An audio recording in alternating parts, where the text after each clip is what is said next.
Hello and welcome to episode 10 of Motorhome Gap Year, Motorhome Adventure, whatever we're going to call it, because it won't be a year if we're honest.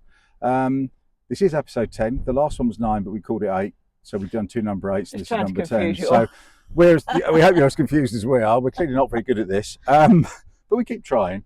So what happened was we had a bit of a stop off. We left Cromer, bought one of our properties. The other one we couldn't wait, so we thought we'll get going again. We actually went off to Scarborough, a return visit there, which was odd.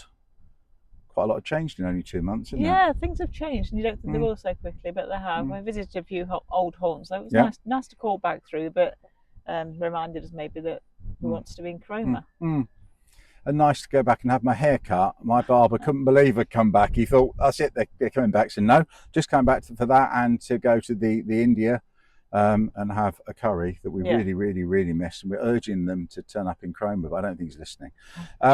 So we did that, a couple of nights in Scarborough. Then we went off to Bamborough, which is a bit special for us because our honeymoon 6 years ago. Yeah, started in Cromer. Glad I got that right. Yeah. Started the first night was in Bamborough, and we were actually parked up just about outside the old hotel. Yeah, it was a beautiful place as well, isn't it? It's some lovely walks. And that was lovely. You know, it is an amazing place.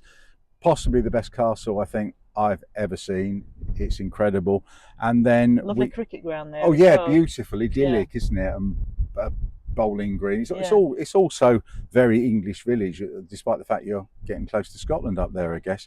The highlight of that, we popped on a bus, didn't we, and went to Sea Houses, where we went on a little boat trip to the Farne Islands.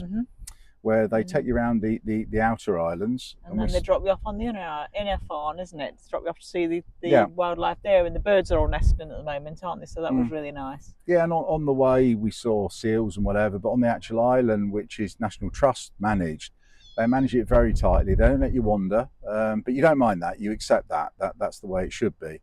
And it was an incredible trip. I mean, it's about 3 hours on the boat. Beautiful. £30 a person, which first of all we moaned, so it's expensive, and it's really not. It's so cheap. Really good, yeah. And that was lovely. And then we walked back from Sea Houses to Bamborough along the beach. I think it was about 2 hours, but absolutely stunning beaches. Yeah. I mean, the Northumberland coast is incredible. So we did that. Stayed there for a few days actually. So it must be good if we stayed for a few days. Given what anywhere we stopped. Our record's like, yeah.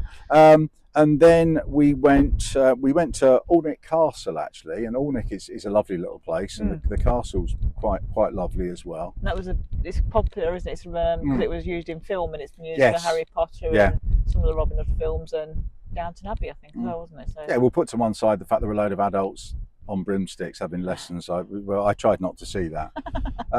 But then we moved on to Berwick, which we've been to once. Berwick-on-Tweed, when we lived in Scarborough, didn't we? And Berwick-on-Tweed, which is nearly Scotland. Which is where we are now. Which so many times, I think I've been to Edinburgh so many times, looked out the window, and you see the 3 bridges and you think, I always wanted to go there. And we did, I think a couple of years ago we came here for the day, but staying over, it's been lovely. Again, we've been here 3 nights and we're actually going to be 4 nights. Yeah, we did some nice walks. We walked yesterday up to the Scottish border, didn't we?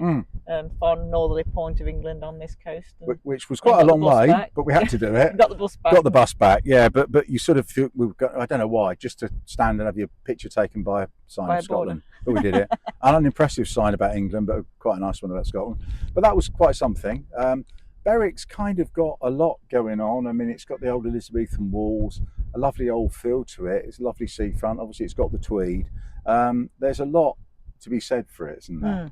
There is. And today we've been a walk down Tweedmouth, as it's called, on this side, and walked along Spittal Beach here, which is what we're standing on at the moment, because you can get the beautiful view of Berwick in the background. Which you can see behind us, and that's possibly the best view. And I think you've just got to come over the bridge, which it only takes you about 20 minutes to get over there, and then just walk along here. And it's a bit nothingy to start with, but actually, you know, you really see the beauty of Berwick the other side. And the weirdness of Berwick as well, it's been English for what, 500 years?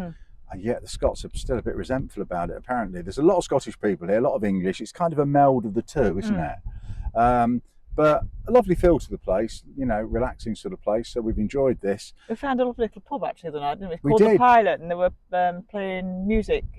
Yeah, about 7 people playing folk music. Folk music in the lounge, I suppose. Yeah, we just happened upon it, as we've done quite a few times in our life actually. And it was a really lovely evening. Got chatting to a couple of Scottish ladies actually were staying on the local Haven site. So it's had its little moments. We went to their Maltings Theatre as well, which is a lovely little theatre. So we've really made the most of our 3 nights so far, will be 4. And then having walked up to Scotland yesterday, then tomorrow we do head up to Scotland. We've got a site we're staying on just over the border. Yeah. And then Paula is in charge of our magical mystery tour of Scotland, which will take in bits of the NC 500. But we're doing our own route. But the trouble is, it's all become a bit overly popular. In fact, the people we were talking to the other night, one of them had just done it in a camper van in October and said, in October it's not that busy, but by now it's already busy. So we don't really want to get stuck on these single track roads. Don't fancy that very much. So I think instead of that, we'll do it our own way. We've got no real timescale to any of this. We don't know. We've got a few pinpoints on the way, but if we stop for 1 night or 2 nights, 3 nights, whatever, we'll do what we want to do and maybe visit the towns and then stay in somewhere remote overnight. We don't know yet, do we? No, and I guess see how it goes. It's been easier because we haven't been like busy seaside towns like on the south coast, where it always felt like we followed the man along and just putting the "Don't park here" signs up. Yeah. I'm sure he's out there somewhere, but it's been a lot more relaxed and laid back. So maybe as well, knowing we've got something to go back to psychologically is a good thing.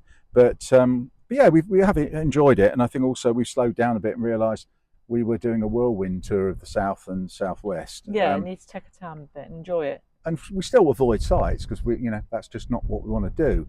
But we are managing to find places to park where you're not in anyone's way, you're not annoying anyone, and we still are contributing to the local economy, which is, I think, the thing that all these local authorities are missing out on. Yeah, still using some of the restaurants and the local supermarkets as well. The local, yeah, absolutely. And obviously the pubs, and so yeah, we are contributing.